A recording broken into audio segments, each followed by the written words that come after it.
Invité par Honda Benelux pour épauler Stéphane Lemray, Thiago Monteiro était l'une des grandes vedettes de l'épreuve d'ouverture du TCR Benelux à Spa-Francorchamps.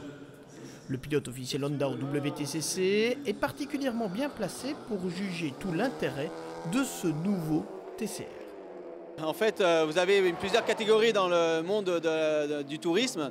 Bien sûr, avec le WTCC qui est un championnat du monde, là où sont les constructeurs. Quelques privés, c'est vrai, mais la plupart, c'est vraiment un championnat de constructeurs avec des pilotes quasiment tous pros.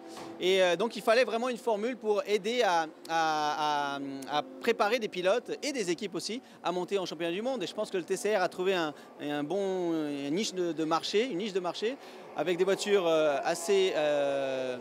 très efficaces, pas trop cher encore, et avec un championnat donc, dans plusieurs pays nationaux et internationaux. Donc vraiment une bonne formule d'accès au championnat du monde.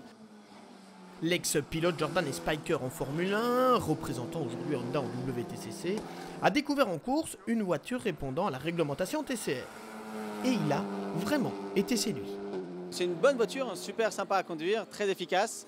Avec un coût de fonctionnement et coût d'achat même très intéressant. Donc c'est un super compromis pour la compétition de nos jours. On l'a vu à Spa-Francorchamps, le TCR Benelux propose des luttes très animées avec des voitures aux performances très similaires, de quoi assurer le spectacle. C'est ça qui fait le charme du tourisme, c'est le porte-à-porte, bumper contre bumper, toutes ces petites poussettes un peu parfois agressives, parfois un peu moins, ça fait partie du jeu.